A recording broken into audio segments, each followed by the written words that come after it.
Hey guys, I just want to do a quick video today, just kind of going over how you should be using your tuning calibrators, especially since you only get a limited amount in the very beginning when you first start off.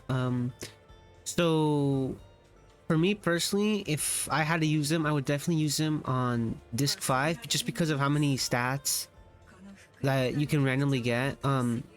If I remember correctly, I believe that you have an 11% chance of getting just one of them. For example, if I wanted to get fire damage bonus, it'd be like an 11% chance of me getting fire damage bonus, and then like the other 80%, 89% is just like stuff that I don't want.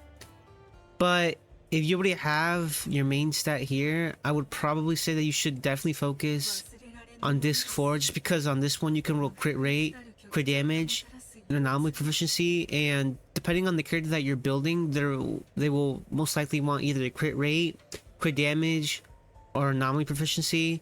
And then lastly, I think I would definitely focus on disc 6, just because of the anomaly mastery, impact, and energy regen. A lot of the top characters in the game either want anomaly mastery, impact, or energy regen, and then for the other 3 discs you can't use it at all. There's a lot of different ways to get a tuning calibrator. The logistics here has them, I believe it's monthly, they reset monthly, you can get one. There's also another one in the Hollow Zero as well. You get it just for completing it at the very last difficulty. And then in order to get the currency to get the tuning calibrator at the shop, you had to complete the shield defense. You get them from here, and then I believe you also get a few from doing the Notorious Hunt as well. You can also get some from here as well.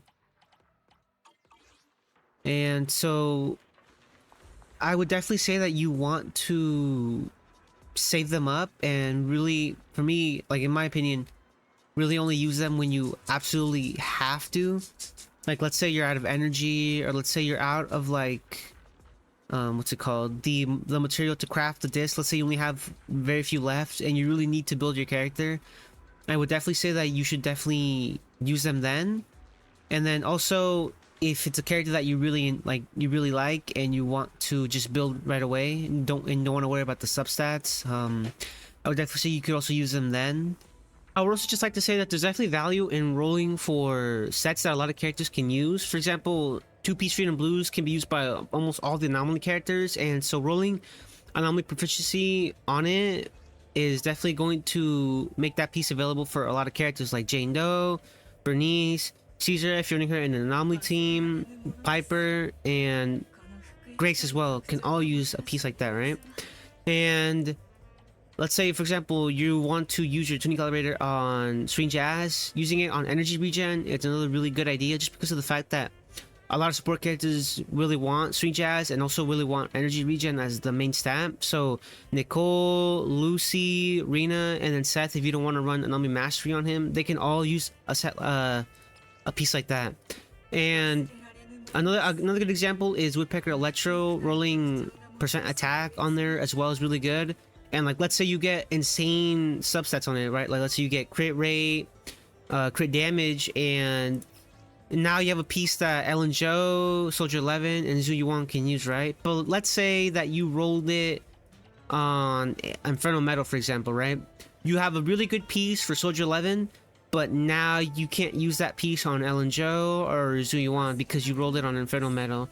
And the same thing would apply to Polar Metal as well. Like, let's say you rolled that exact same piece, but now it's on Polar Metal. So Ellen Joe can use it, but Soldier 11 and Zhu Yuan can't use that piece anymore. So it's definitely better to roll for sets that different characters can use. So like Woodpecker Electro would be a really good idea to roll for crit rate and crit damage, and then percent attack as well.